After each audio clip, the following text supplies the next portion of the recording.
they would be getting $180 million each annually, merely for breathing. It's a compensation scheme that is unbelievable.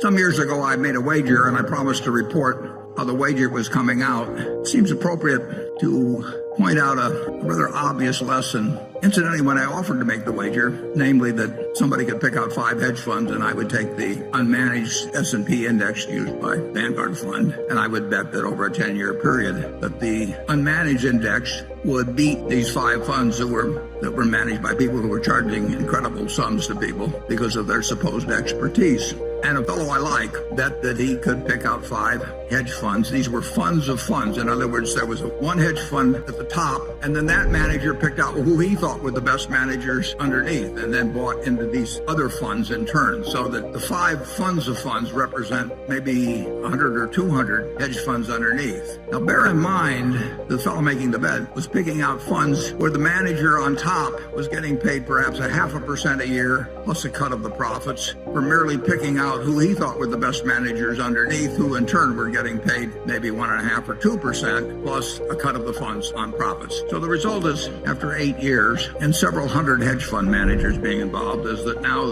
the totally unmanaged fund by Vanguard, with very, very, very minimal costs, is now 40-some points ahead of the group of hedge funds. Now, that may sound like a terrible result for the hedge funds, but it's not a terrible result for the hedge fund managers. You've got this top-level manager that's charging probably 0.5%. I don't know that for sure. And down below, you've got managers that are probably charging 1.5 to 2%. So if you have a couple percentage points sliced off every year, that is a lot of money. But what I'd like you to do is for a moment imagine that in this room, you people own all of America. All the stocks in America are owned by this group. And let's assume we just divide it down the middle. And on this side, we put half the people, half of all the investment capital in the world. That capital is what a certain presidential candidate might call low energy. They buy half of everything that exists in the investment world. And so now half of it is owned by these no energy people. They don't look at stock prices. They don't turn on business channels. They don't read the Wall Street Journal. They don't do anything. It just sits for year after year after year, owning half of the country, half of America's business. Their result is going to be exactly average as how American business does, because they own half of all of it. Now, what's going to happen with the other half? The other half are what we call the hyperactives. Their gross result is also going to be a half, right? This half is going to have the same gross results as the no energy people. And they're also going to have terrific expenses, because they're all going to be moving around, hiring hedge funds, hiring consultants, paying lots of commissions and everything. And that half as a group has to do worse. The people who don't do anything have to do better than the people that are trying to do better. And it's that simple. I hoped through making this bet to actually create a little example of that.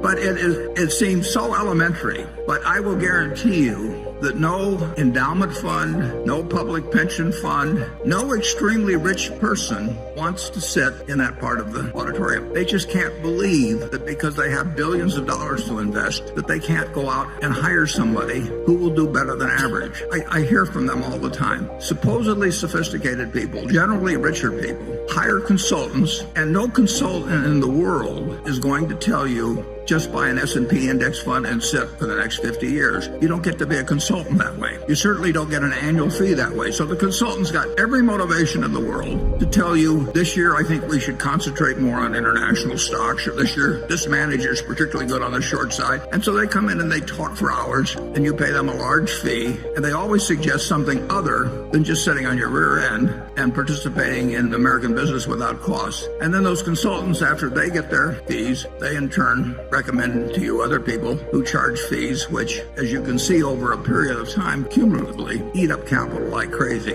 Well, this group over here sits here and absolutely gets the record of American industry. So I hope you'll realize that for the population as a whole, American business has done wonderfully, and the net result of hiring professional management is a huge minus. There's been far, far, far more money made by people in Wall Street through salesmanship abilities than through investment abilities. There are a few people out there that are going to have an outstanding investment record, but there are very few of them, and the people you pay to identify them don't know how to identify them. They do know how to sell you. That's my message All right, if you enjoyed this content, make sure to subscribe and hit the notification bell to be notified of future videos just like this one. To continue learning about investing, watch this video right here.